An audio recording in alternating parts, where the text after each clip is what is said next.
Hello and welcome to this video. It's Claire, and today, after technically being unhoused for the past 17 months, we are finally making some moves today to find a place to live.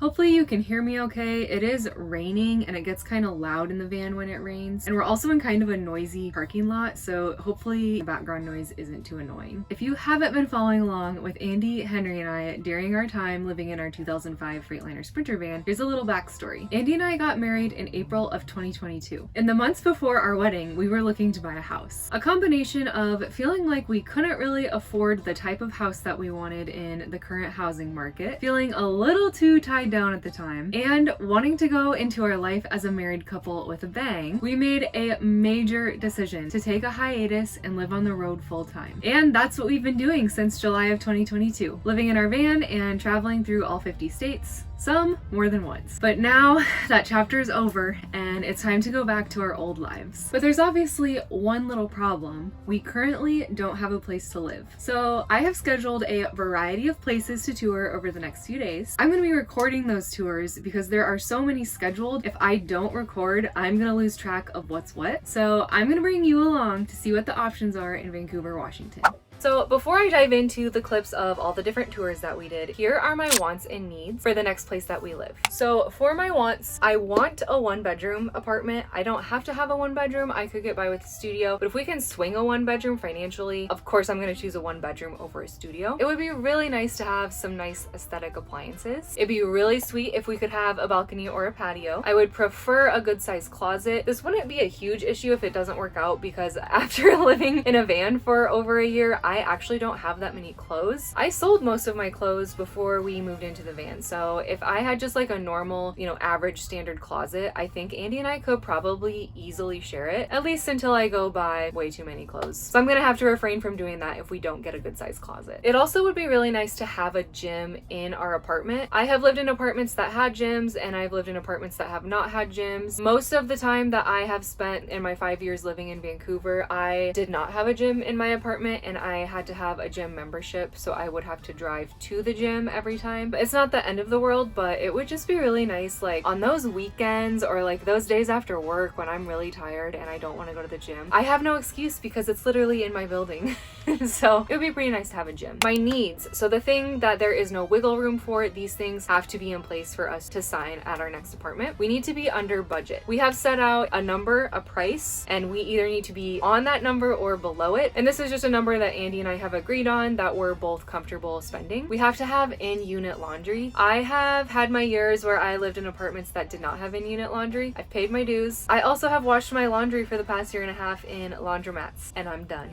So the next place we live is gonna have in-unit laundry. I need a spacious bathroom counter. I know that makes me sound like a diva, but the last place that we lived, the house that we lived in before we moved into the van, it did not have any counter space. The whole bathroom actually was a pretty awful setup. It was just like a standalone sink, and you couldn't even set like your toothbrush down on the sink without it like falling into the sink or on the ground, and it drove me nuts. It also made getting ready really difficult. If you're somebody who wears makeup or like washes your face and does skincare and all that, you will understand you actually do need adequate counter space to get ready. I also need adequate storage space in the bathroom. Again, the last bathroom we had, it just was awful. There was no storage. So basically we would store like our towels, all of my like makeup and like skincare products. They all were stored in the second bedroom, which is so stupid. It just doesn't really make sense to not have storage in the bathroom. We also have to have a good location. Again, I have had my years of living in apartments and in homes that were not in the best location, and this is kind of our last hurrah, where I want to be by the fun bars, the restaurants, the downtown shopping. I want to end my 20s with a bang, and this is kind of our chance to do that. And of course, the next place we live has to be dog friendly because of Henry. So our first option, I will just call option number 1. This was a great first apartment for us to tour because because it had everything we needed. It was in a prime location, reasonably priced, a beautiful gym, a rooftop social area, there was multiple communal workspaces, immaculate bathrooms, which I really liked. One parking spot was included in the rent, which sounds like it'd be a pain because we're obviously going to have 2 vehicles, and at some point it's going to be 2 vehicles plus the van because we're not ready to sell the van yet. But this was actually a good deal because by the time we had toured all the other places, we realized all the other apartments didn't include parking in their rent. You had to pay another like $150 a month per vehicle. That's insane. So the parking situation at this specific building was like the best situation that we found out of all the places that we toured. This apartment had bike storage, and we could potentially have a balcony if we sign at this apartment. Option number 2 was my least favorite out of all the places that we toured, and it was super expensive, so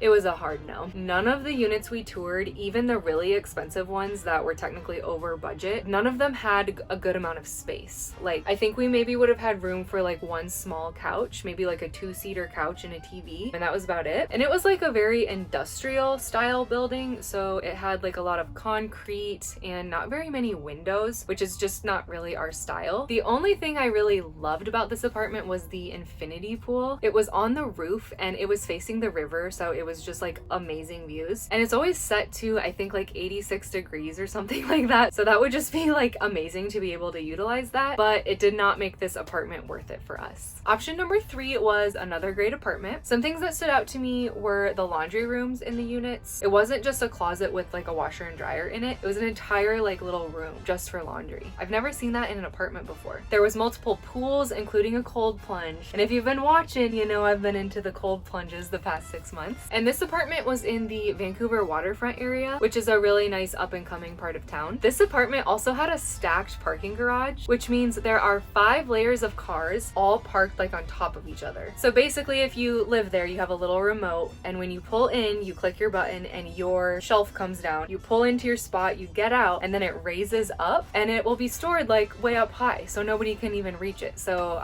car break-ins would like literally not be an issue. The woman who gave us our tour told us that this was the largest stacked parking garage. It was either in the country or in the world. I can't remember for sure, but I'm pretty sure she said it was the largest one in the world. But either way, it's wild. As much as I loved this apartment, unfortunately, it was just a little out of our price range. A cold plunge, stacked parking garage. Yeah, it's just not in my paycheck range. Option number 4 was the biggest bang for your buck that we found. We toured a 2-bedroom apartment. It did technically have views of the Vancouver waterfront, but it was really far away. It had a pretty spacious layout, which I liked, and this was the only 2-bedroom apartment that we would have been able to afford, but location-wise, it was not the most ideal. Option number 5 was a top contender. There was a unit available on the top floor, so we would have vaulted ceilings. It was street-facing with a balcony, and though it was only a 1-bedroom, it also had this little den, which you can't technically count that as a bedroom, but it was basically a 2nd bedroom for the price of a 1-bedroom. Option number 6 was a nice apartment, but for some reason it didn't feel right to us. It didn't seem to have much for amenities. We did like how spacious the bedroom and living area was. The kitchen was really cute, it had really nice appliances, but we also didn't love the location, and I don't know, for some reason I just didn't feel like super drawn to this apartment. Option number 7 was a top contender as well. Both the studio and 1-bedroom floor plans were good options because they had a lot of space and they both had either a balcony or a patio. The 1-bedroom here was amazing because the closet was huge and literally right next to the laundry. The closet also connected the bedroom to the bathroom, so it was just a really cool floor plan. Option number 8 had really great studio floor plans that were in our price range. They were all super spacious with great views. The kitchens were super nice and the bathrooms had a lot of counter space. Similarly, option number 9 also had studios that we could afford. They were large enough that we could fit like a bed, a table and chairs, a couch, and a TV, and probably not be too cramped. Again, it offered really great views. In some of the units available, you could see the river. Okay, it's starting to get really dark, so I'm gonna try to whiz through this and wrap it up because I don't want the lighting to get even worse than what it already is. Option number 10 was my absolute favorite apartment of all the options that we toured. It was so beautiful. Unfortunately, it was just too expensive. When we first walked in the door, basically you could see the living room and all of its windows with like this beautiful natural light coming in. And then to the left, with the bedroom door open, you could see the bedroom as well, and it had beautiful windows with amazing views and natural light coming in. It was just like really beautiful. It had a spacious bedroom, 2 huge closets, beautiful, huge kitchen counters, great views, and like I said, a lot of just really good natural light. I was seriously in love.